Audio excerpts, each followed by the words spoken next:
श्री गुरुदेव दत्त. श्री स्वामी समर्थ. सोने आपण गहाण ठेवतो किंवा तो मोडतो तोडतो, तर सोने गहाण ठेवणे किंवा ते तोडणे याचा अर्थ काय आहे की आपण एखाद्या दुष्ट चक्रामध्ये फसलेला आहोत. सोनं गहाण ठेवणे याचा अर्थ असा आहे की आपल्याकडे पैसा नाहीये आणि वाईट परिस्थिती आपली चालू झालेली आहे.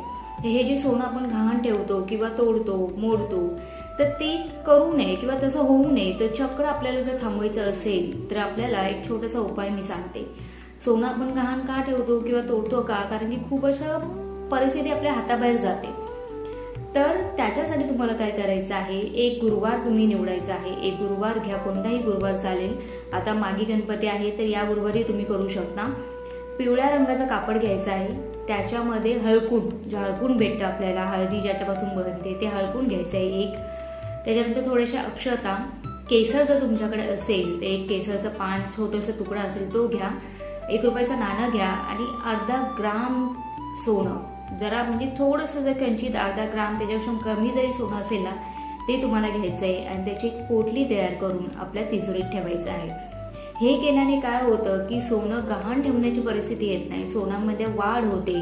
आपल्या घरामध्ये जी परिस्थिती आहे ती सुधारण्यासाठी वाढ होते. माता लक्ष्मीचा आवक आपल्या घरामध्ये वाढतो. वेगवेगळ्या संधी ज्या आहेत त्या आपल्या घरामध्ये येण्यासाठी तयार राहतात. म्हणजे खूप छोटीशी गोष्ट आहे पण याचा बेनिफिट मात्र खूप होतो. गुरुवारी हा उपाय करायचा आहे तुम्हाला. कधी सकाळी करा, संध्याकाळी करा, दोन्ही कोणत्याही वेळेस करू शकता. देवपूजा करा, घरामध्ये वातावरण प्रसन्न ठेवा आणि हा उपाय करा. पण लक्षात ठेवा की अर्धा ग्राम तरी सोनं तुम्हाला पाहिजे. नक्की करून बघा. सोनं गहाण ठेवलं जाणार नाही किंवा गहाण ठेवलेलं सोनं परत मिळवता येईल किंवा नवीन सोनं खरेदी करण्याची संधी उपलब्ध होईल.